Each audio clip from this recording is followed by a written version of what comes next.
नमस्कार, मी सौरभ कोरटकर. जयम विशेषमध्ये आपलं स्वागत. देवेंद्र फडणवीस आणि एकनाथ शिंदे महाराष्ट्राचे आजी माजी मुख्यमंत्री, दोन्ही महायुतीचे नेते. दोघांच्याही पक्षाची विचारधारा एकच, दोघेही एकत्र सत्तेत आहेत. पण तरी सुद्धा सध्या या दोन नेत्यांमध्ये सगळं आलबेल दिसत नाहीये. दोघांच्या पक्षांमध्ये म्हणजे शिवसेना आणि भाजपमध्ये सगळं काही आलबेल नाहीये. कालपर्यंत याच्या फक्त चर्चा होत्या, पण आज हे सगळं चव्हाट्यावर आलंय. कारण मंत्रालयात उपस्थित असूनही शिंदेंचे मंत्री आज कॅबिनेटच्या बैठकीलाच गेले नाहीत. शिंदेंच्या मंत्र्यांनी मंत्रिमंडळाच्या बैठकीवर अघोषित बहिष्कारच टाकला. एकमेकांच्या मतदारसंघांमध्ये कुरघोडी करणं, एकमेकांच्या बालेकिल्ल्यात आव्हानं उभी करणं, एकमेकांच्या विरोधातली माणसं पक्षात घेणं, खात्यांमध्ये निधी आणि बदल्यांच्या मुद्द्यावरून कुरघोडी करणं, या बाबी आता मंत्रालयासह राज्यातल्या जिल्ह्यात दिसायला लागल्यात.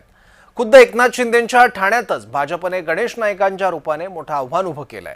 शिवाय पक्ष आणि चिन्हाच्या लढाईचं शिंदे समोरचं आव्हान अजूनही संपलेलं नाहीये. सरकारला वर्षही पूर्ण झालेलं नसताना शिंदेंच्या पक्षाला एका मागोमाग एक जे हादरे बसतायत किंवा दिले जात आहेत, त्यामुळे शिंदेंची नाराजी वाढत गेली आहे. आजच्या घडामोडींमुळे याच बाबी आता सगळ्यांसमोर आल्यात. पाहूयात.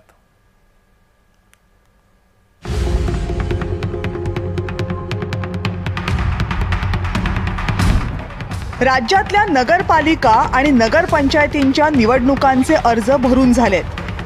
जिल्हा परिषदांच्या निवडणुका कोणत्याही क्षणी जाहीर होतील आणि महानगरपालिकेच्या निवडणुकांची प्रचंड उत्सुकता आहे. पुढचे 2.5 महिने राज्याच्या राजकीय मैदानातील लढाई जोरदार लढली जाणार आहे. अवघ्या राज्यामध्ये या लढाईचा ज्वर चढलेला असताना इकडे मुंबईत मंत्रालयात मात्र सत्ताधाऱ्यांमध्येच घमासान दिसलं. मंगळवारचा दिवस मंत्रालयात कॅबिनेटच्या बैठकीचा दिवस असतो. एकनाथ शिंदेंचे सगळे मंत्री आज बैठकीसाठी मंत्रालयात पोहोचले, पण बैठकीला मात्र ते गेलेच नाही. मंत्र्यांनी एखादी गोष्ट जर मुख्यमंत्र्यांना सांगण्यासाठी एकत्र गेले तर ते राज्याचे प्रमुख आहेत, त्यांच्याकडे अनेक गोष्टी आम्ही मांडू शकतो. पण कॅबिनेट आम्हाला जे काय पाहिजे, आम्हाला जे काय आवश्यक आहे हे मुख्यमंत्र्यांना सांगणार, तर कोणाला सांगणार? दोनच व्यक्ती अशा आहेत त्यांच्याकडे आमचं चांगलं वाईट आम्ही सांगू शकतो. ते म्हणजे शिवसेनेचे मुख्य नेते एकनाथ शिंदे साहेब आणि दुसरे राज्याचे मुख्यमंत्री म्हणून महायुतीमध्ये असल्यामुळे देवेंद्रजी. एकनाथ शिंदे स्वतः बैठकीसाठी उपस्थित होते, पण त्यांचे मंत्री काही बैठकीला आले नाहीत आणि बैठक संपल्यावर शिवसेनेचे सगळे मंत्री थेट मुख्यमंत्र्यांच्या भेटीला पोहोचले. आता जर आपण बघितलं तर माननीय मुख्यमंत्री आणि आमचे मुख्य नेते एकनाथ शिंदे साहेब एकाच बैठकीला उपस्थित आहेत. त्याच्यामुळे नाराजी कशा, आणि स्वतः कॅबिनेट मिटिंगला एकनाथ शिंदे साहेब उपस्थित होते. स्थानिक स्वराज्य संस्थांच्या निवडणुकांच्या पार्श्वभूमीवर उल्हासनगरमध्ये भाजपच्या काही लोकांना शिवसेनेनं प्रवेश दिला. त्यानंतर एकनाथ शिंदेंचा मुलगा श्रीकांत शिंदे यांच्या कल्याण डोंबिवली लोकसभा मतदारसंघातल्या काही माजी नगरसेवकांनी भाजपमध्ये प्रवेश केला. हा प्रवेश भाजपचे प्रदेशाध्यक्ष रवींद्र चव्हाण यांच्या उपस्थितीतच झाला आणि हीच बाब एकनाथ शिंदेंच्या शिवसेनेच्या चांगली जिव्हारी लागली आणि तिथेच ठिणगी पडली. 8-10 वर्षांनी या निवडणुका होत असल्यामुळं थोडं त्या ठिकाणी इकडं तिकडं जाणं सुरू आहे. मला असं वाटतं की याच्यामध्ये काही आम्ही मार्ग काढू. काही लोक आमचे तिकडे गेले धनुष्यबाणवर, काही धनुष्यबाणचे भाजपवर आले, दुगाई म्हणून घडीकडे गेले. तर हे जे ऑप्शन मिळाले आहे निवडणुकीमध्ये, त्यामुळे थोडासा त्या ठिकाणी अडचणी निर्माण झाल्या आहे. याचा मार्ग निघेल. खरं तर शिवसेना आणि भाजप यांच्यामधल्या कुरबुरीची ही काही सुरुवात नाहीये. एकनाथ शिंदेंची नाराजी लोकसभेच्या निवडणुकीपासूनच सुरू झाली होती.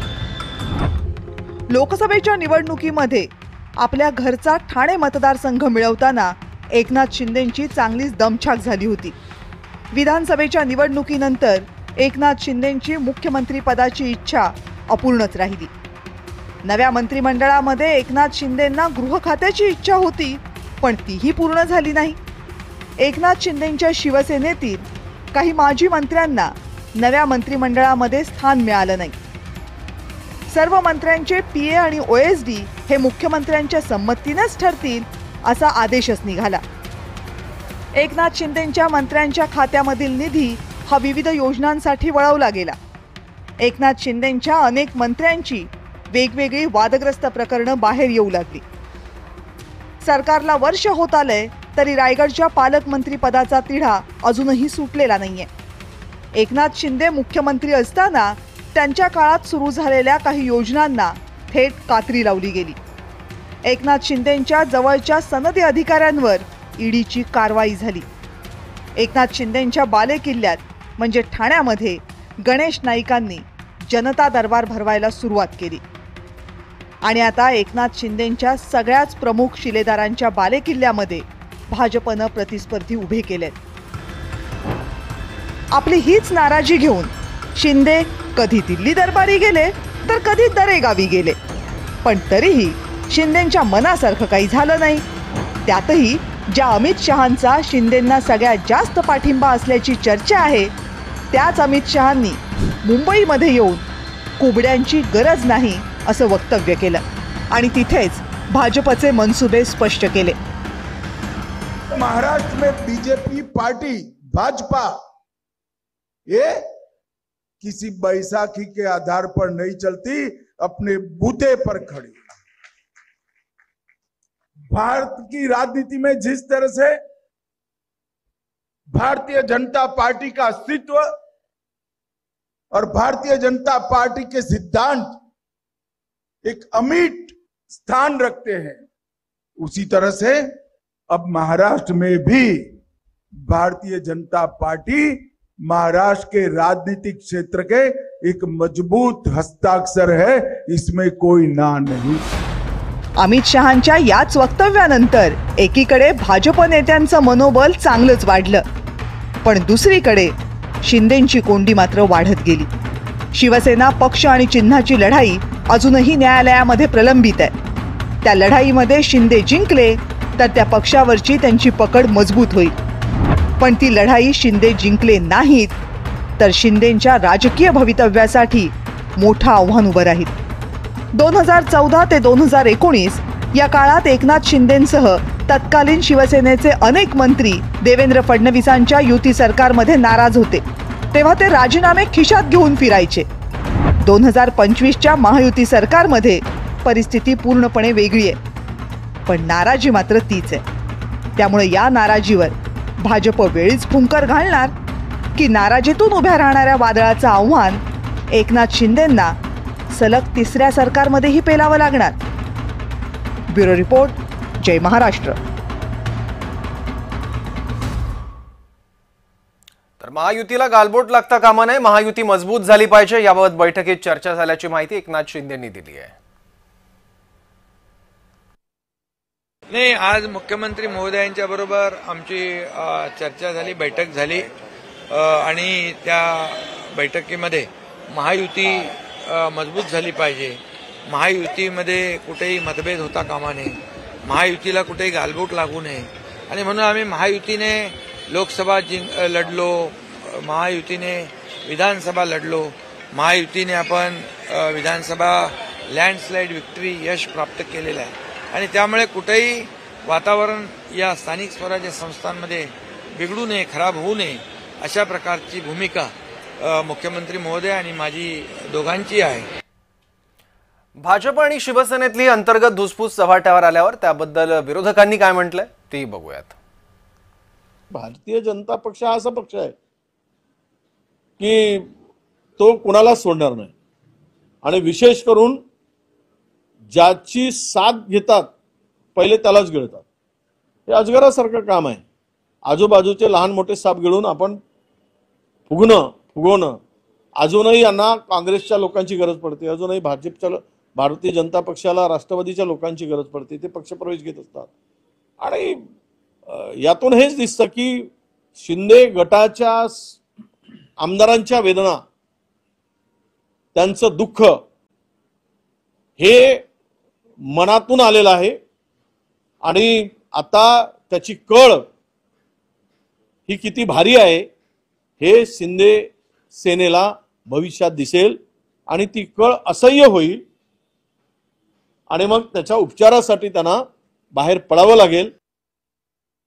भाजपा कुणाशीही मैत्री ठेवू शकत नाही, भाजपा कुणाशीही प्रामाणिक राहू शकत नाही.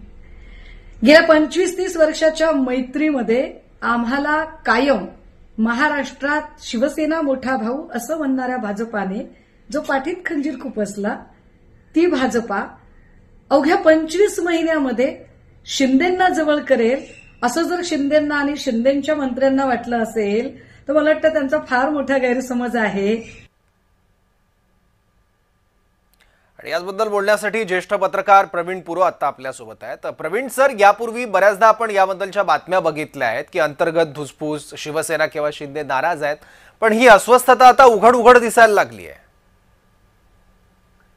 नाही, इतकी उघड यापूर्वी कधीच दिसली नव्हती. प्रामुख्याने आजच्या मंत्रिमंडळाच्या बैठकीवर बहिष्कार टाकण्यापर्यंतची वेळ शिंदे गटावर यावी शिवसेनेच्या, ही लाजिरवाणीच गोष्ट आहे. कारण जेव्हा सरकार स्थापलं गेलं तेव्हापासूनच शिंदे गटाच्या 6 मंत्र्यांना पालकमंत्री पदापासून त्यांचे OSD नेमण्यापर्यंतचा निर्णय होऊ शकलेला नाही आतापर्यंत. म्हणजे जे मंत्री काम करतात त्यांना आपण खाती दिली आहेत आणि त्यांचे खाती दिल्यानंतर त्यांना काम करण्यासाठी जर OSD द्यायचं असेल तर तीही परमिशन घ्यावी लागते. ही अतिशय गंभीर बाब महाराष्ट्रामध्ये गेल्या काही काळापासून चर्चेली जाते. या सगळ्या प्रसंगांमध्ये जर पालकमंत्र्यांनी निर्णय घेतला तर त्याला संपर्क मंत्री हा पर्याय देण्यात आला आहे. हे यापूर्वी कधी घडलं नव्हतं. म्हणजे जर काही संपर्क मंत्री घ्यायचं असेल तर समन्वयाने काम केलं जायचं, पालकमंत्री आणि संपर्क मंत्री. पण असं आता घडत नाहीये. म्हणजे आता सरकार येऊन जवळपास वर्षाचा काळ लोटला, पुढे गेला, पण अजून संपर्क मंत्री आणि पालकमंत्री यांच्या समन्वय नाही, सातत्याने एकमेकांच्या विरोधात तक्रारी करणं या बाबी सतत चालूच आहे. याशिवाय OSD नसल्यामुळे मंत्र्यांचं काम कसं चालतं हे आता म्हणजे सगळ्यांनाच, आम्हाला म्हणजे पत्रकार म्हणून आम्हाला तर अजबच वाटतं, हे काम चालतं कसं.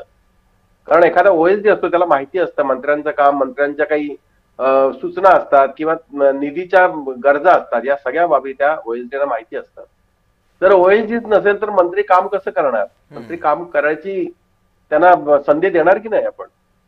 या सगळ्या बाबी प्रामुख्याने या शिंदे गटाशी आत्मसात झालेल्या आहेत. म्हणजे शिंदे गटाला प्रामुख्यानं हे OSD न मिळणं, त्यांना संपर्क मंत्र्याने त्यांना जा विचारणं, या गोष्टी होत असल्यामुळे शिंदे गट गेल्या काही काळापासून नाराज होतो. आणि याचाच भाग म्हणजे मुख्यमंत्र्यांनी 2 ते 3 वेळा दरेगावला जाणं, 3 वेळा अमित शहाची भेट घेणं, हे काही सहज काही खेळ नव्हता. हा हे सरकारच्या विषयी तक्रारी, सरकार प्रमुखांच्या विषयी नाराजी ही व्यक्त करण्याच्या ह्या सगळ्या बाबी होत्या आणि हे लपून राहिलेलं नाही.